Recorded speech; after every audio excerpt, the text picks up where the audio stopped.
Australia, where the beer flows and the men chunder. Hey everyone, I'm Daily Globe, and this isn't going to be a normal video on this channel, and I don't know how this video is going to go in general. The video I'm doing today is about mental health and how Australia is lagging behind. But before I ramble on, I'll stop and get on with the video. Where to begin with Australia's mental health problems?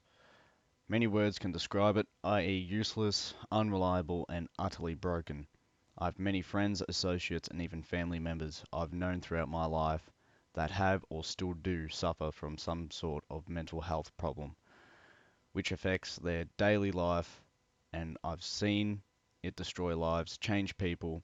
I've also seen how little help there is out there, especially in the country I was once proud of, and most outsiders would expect it to never be lazy when it comes to these illnesses, as Australia is synonymous with hard work, helping each other, and never giving up. These last few weeks, a family member of mine, not going to give names, but they are very close to me and dear to my heart, has been trying to get help and only has just gotten through to the place where they need to be in, to be looked after and given the right medical attention, even though they were on the brink of something that may lead to something horrible. And this family member of mine has been battling with these issues for more than half their life, and is frankly a broken soul who has been through it all. With all the help coming from her family, who can only do so much, it hurts me to see and know that I myself can really do much to help, but support them and try to help them keep going and keep them strong. I also suffer with my own demons, but not as much as the person I'm referring to. Yes, Australia's healthcare is amazing compared to some other countries around the world, even if I do personally believe there needs to be major changes and fixes to a lot of things. Though, with that being said, contrary to popular belief, it is not the best or anywhere near as good most people think it is outside of Australia. When it comes to the cost of medication and hospital bills, yes, Australia is good. But when it comes to mental health sector, it is absolutely appalling and frankly embarrassing. Every day there are 8 deaths caused by suicide, and it's possible 6 of them could have been prevented if they had the help and assistance they needed. But if they were to ring up and ask for help, they would have been told there aren't any beds available for them, even though they could have been put in hospital for 24 hours to take care of them and assist them and determine if they need to be put in the psych for evaluation. Even something as simple as seeing a psychologist or psychiatrist can be incredibly complicated.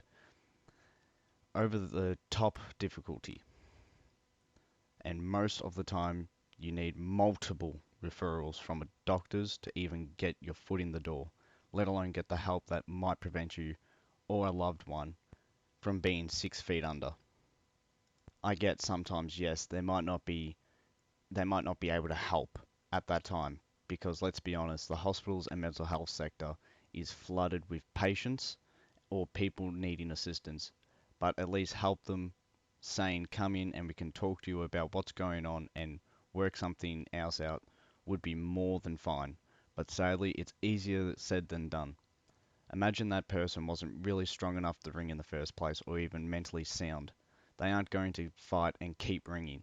They'll just find a tree, because what's the point of asking again to get the same answer? They already have enough trouble dealing with themselves and their own minds. How are they going to keep being motivated to push themselves to check themselves in? If you are someone who deals with even a little depression or anxiety, it can make even the simplest actions borderline impossible or much scarier than they actually are. Now imagine someone with life-ruining levels of these illnesses.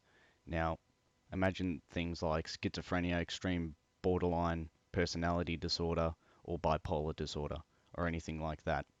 And due to the mass amounts of budget cuts to the mental health sector all over Australia, and the huge influx of people suffering from mental health problems, the system is being flooded and understaffed due to the budget cuts.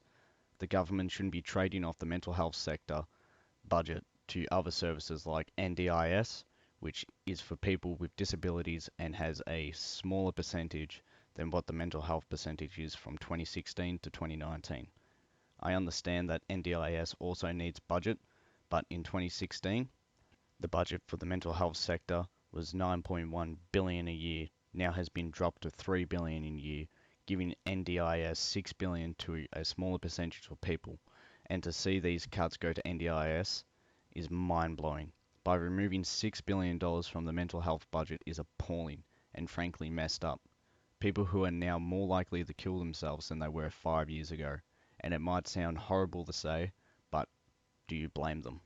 The latest stats for 2018 and 2019, 1 in every 5 Australians have some sort of mental health condition, and it's going to get worse with time. Scott Morrison, if you really care about mental health and you want to help them, why not boost the mental health sector and do something to really help people who need it, not make them feel like scum in the eyes of the government. We're not a number, we don't want to be a statistic in the increasing Australian suicide charts. And if you need help, you can always ring 13 11 14 Lifeline Australia, or if you live in the US, ring 1-800 784 2433 or 1-800 273 8255. And please, if you need a comment about what's going on, I can always chat to you. Thank you for my little rant. This has been Daily Globe, and I will see you in the next video. Bye.